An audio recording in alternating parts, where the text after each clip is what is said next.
The Psycho is one of 40 character comedy archetypes that you could be using to make your work more humorous. This archetype is the wild card, the person who's unpredictably intense and has a dangerously violent approach to solving everyday problems. They don't just make mountains out of molehills, they booby trap them. So, why are we drawn to them? Deep down, the Psycho captures the dangerous impulse in all of us and plays with that. We all have dark thoughts from time to time, thoughts which most of us won't admit to. Watching a Psycho character in action allows us to vicariously live out our most outlandish urges without consequence. They externalize the bizarre ideas that fleetingly cross our mind when we're annoyed or inconvenienced, amplify them to absurdity, and act them out on a grand, often hilarious scale.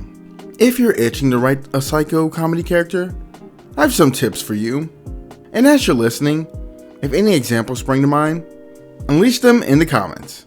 Your insight could be a spark of inspiration or, at the very least, a good laugh for all of us. 1. Restrained violence. This needs to be said out of the gate, since it's why the Psycho can be difficult to pull off. You can show the Psycho contemplating things, or threatening it, but you risk turning things into actual horror if you allow them to actually act on it. If you are going to execute things, the target matters a great deal. For instance, in Tales of Krystoria, Micella is a yandere who tries to murder Vicious on numerous occasions. However, Vicious is 1. Practically immortal, 2. A jerk so he works as a target, and 3. Overall unfazed and basically having fun with her numerous murder attempts, so it all balances out. 3.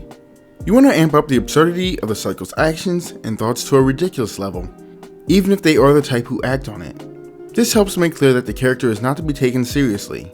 Carl from Llamas with Hats is a great example of this, given how insanely over the top everything he does is. 3. Place the Psycho in situations where their violent or sociopathic tendencies are neutralized or play out in a funny way.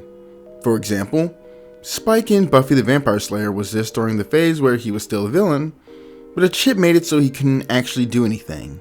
4. It can also help to make the Psycho somewhat sympathetic or give them a charming side that softens up their darker traits. If the audience can laugh with them at times, it helps lighten things up.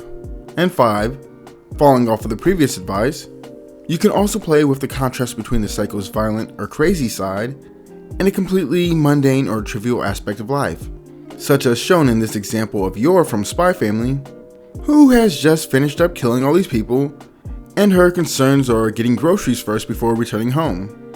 This isn't an archetype which can be done with ease, but it can be done. Consider if it helps you out or not.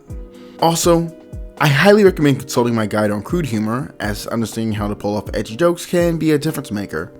And if you haven't seen The Neurotic, that archetype is right here.